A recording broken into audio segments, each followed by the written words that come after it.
Hi welcome to my channel. నమస్తే అండి. ఈరోజు మనం గోధుమ పిండితోని చిప్స్ తయారు చేసుకోబోతున్నామండి. పిల్లలకి స్నాక్స్ ఐటెంగా చాలా బాగుంటుంది బ్రేక్ బాక్స్లో పెట్టుకోవడానికి. ఒకసారి ఎలా చేయాలో ప్రాసెస్లోనికి వెళ్దామా. ముందు ప్లేట్లోనికి ఒక బౌల్లోని 2 కప్పుల గోధుమ పిండిని తీసుకుంటున్నానండి. అలాగే పావు కప్పు గోధుమ నూక తీసుకుంటున్నానండి, ఉప్మా నూక.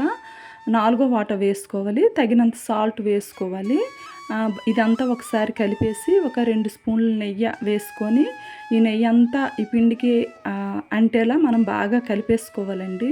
నెయ్యి మొత్తం బాగా పిండికి పట్టించేసుకోవాలి. మనం ఉండలా చుట్టేటప్పుడు మనకు దగ్గరగా అవ్వాలి. అలా నెయ్యి వేసుకొని కలుపుకోవాలి. ఒకవేళ నెయ్యి లేకపోతే ఆయిల్ అయినా వేసుకోవచ్చు, వెన్న అయినా వేసుకోవచ్చు. మీకు ఏది అవైలబుల్గా ఉంటే దాన్ని వాడుకోవచ్చండి. ఇలా బాగా కలిపేసుకున్న తర్వాత ఇందులో కొంచెం కొంచెం వాటర్ వేసుకొని మనం ముద్దను ప్రిపేర్ చేసేసుకోవాలి. చపాతీ ముద్దలా కొంచెం మరీ సాఫ్ట్గా కాకుండా కొంచెం గట్టిగానే కలిపేసుకోవాలి. ఎందుకంటే మనము చిప్స్ కట్ చేస్తాం కదండి, ఆ చిప్స్ కట్ చేయడానికి మనకు వీలుగా రావడానికి కొంచెం గట్టిగానే కలుపుకోవాలి. బాగా కలిపేసి మూత పెట్టేసి ఒక పావు గంట అరగంట టైంని బట్టి పక్కన పెట్టేసుకోవాలి. చూడండి, ఇలా సాఫ్ట్గా ఉండాలి పిండి అనేది మనకి. దీన్నేమో మనం ఒక పావు గంట సేపు పక్కన పెట్టేసుకుంటున్నాను. టైం ఉంటే ఒక అరగంట పక్కన పెట్టేసుకోండి. దీన్ని చిన్న చిన్న ఉండలుగా మనము ఒక 4 పార్ట్లు చేసేసుకున్నానండి. చిన్న చిన్న ఉండలుగా చేసేసుకొని కొంచెం పిండి వేసేసుకొని మనం చపాతీలు ఒత్తుకున్నట్టు బాగా ఒత్తేసుకోవడమని. ఈ చిప్స్ మైదా పిండితో కూడా చేసుకోవచ్చు, కానీ గోధుమ పిండి హెల్దీ కదా, అందుకు గోధుమ పిండితో నేను చేసుకుంటున్నాను. ఇదిగోండి, ఇక్కడ కొంచెం పిండి వేసుకొని మనము ఒత్తేసుకోవడమని. పిండి ఎక్కువ అయితే పడదు, లైట్గా వేసుకుంటే సరిపోతుంది. చూడండి, కొంచెం థిక్గానే మనము ఉంచుకోవాలి, మరీ పల్చగా పామేయొద్దు.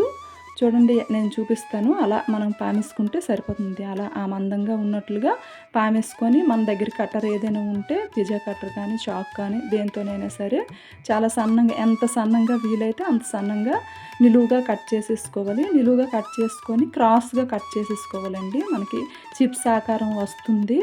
కొంచెం పొడవుగా కట్ చేసేసుకుంటే సరిపోతుంది. ఒక అట్ల కర్ర ఉంటుంది కదా, మనం దోశలు వేసుకుంటాం, తిరిగేస్తాం, దాంతో అలా కింద నుంచి తీసేస్తే మనకి ఒక్కటి కూడా పాడవదు. ఇవన్నీ ఒక ప్లేట్లోకి వేసేసుకోవాలండి. ఇక్కడ పంచదార పాకం పెట్టేసుకుంటున్నాను నేను. ఒక బౌల్లో 1 గ్లాస్ పంచదార వేసుకొని కొంచెం ఒక పావు గ్లాస్ వాటర్ వేసుకొని పొయ్యి మీద పెట్టేసుకుంటున్నానండి. చూడండి, మనకి ఇది ముదురు పాకం రావాలి, లేత పాకం కాదు. ఇది కుక్ అవుతూ ఉంటుంది. మనం పక్క వైపు తిప్పేసి మనం ఆయిల్ వేసుకొని చిప్స్ ఫ్రై చేసేసుకుందాం. ఆయిల్ ఎక్కువగా మరిగించేయొద్దు.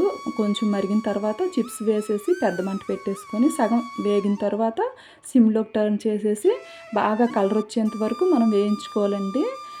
వేయించుకొని పక్కన తీసేసుకోవాలి. అలాగే మిగిలినవన్నీ కూడా వేసేసుకొని మనకి అంటుకున్నట్లు ఉంటాయి, కానీ ఆయిల్లో వేసేసరికి విడిపోతాయండి. కింద నుంచి మనం గరిటతో కలిపేసుకుంటే మొత్తం ఒకదానికొకటి అంటుకోవు, విడిపోతాయి. చక్కగా బ్రౌన్ కలర్ వచ్చేంత వరకు మనం వేయించుకోవాలి. సగం మంట వరకు పెద్దది పెట్టేసి సగం నుంచి సిమ్లో పెట్టేసుకోవాలి. చూడండి, నాకు ఎంత బాగా వచ్చాయి. అస్సలు ఏమాత్రమును మెత్తదనం అయితే లేవు, కరకరలాడినట్లు వచ్చాయి. ఇదిగోండి, పాకం ఇంకా రాలేదు. ఇందులోని కొంచెం దగ్గర అయిన తర్వాత ఇలాచి బాగా దంచేసుకొని తొక్కతో సహా వేసేసుకోవాలండి. బాగా కలిపేసుకొని మనకి పాకం వచ్చేట్లు చూసుకోవాలి. కొంచెం దగ్గరగా అయ్యి థిక్గా అవుతుంది, మనకు తెలిసిపోతుంది. ముద్రపాకం వచ్చినట్టుగా మనకు తెలుస్తుందండి. దాన్ని మనము వేయించి పెట్టుకున్నాం కదా చిప్స్, దాని మీద మనకి సరిపోయినంత వేసేసుకోవచ్చు. కొద్దిగా వేసుకొని ఒకసారి బాగా కలిపేసి మరి కొద్దిగా వేసుకుంటున్నాను. ఇవి కారంగా కూడా మనం తయారు చేసుకోవచ్చండి. మీకు కారంగా నచ్చుతుందంటే కారంని చాట్ మసాలా, ఆమ్చూర్ పౌడర్ వేసుకుంటే సరిపోతుంది. ఇదిగోండి, షుగరు సిరప్ వేసిన తర్వాత ఒక 10 నిమిషాలు ఆగాక చూస్తే మనకి వైట్గా తెలిసిపోతుంది. బాగా పాకం పట్టేసి ఉంటుందండి. చాలా బాగుంటుంది. క్రిస్పీగా వచ్చేయండి ఈ చిప్స్. చాలా రోజులు నిల్వ కూడా ఉంటాయి. మీకు కనుక నచ్చితే ప్లీజ్ లైక్ చేయండి, సబ్స్క్రైబ్ అవ్వండి. ఇంకా ఇలాగే సపోర్ట్ చేస్తూ ఉంటారని ఆశిస్తున్నాను. ఒక డబ్బాలోనికి మనం స్టోర్ చేసుకుంటే దాదాపుగా 15 డేస్ వరకు పాడవ్వండి. Thank you.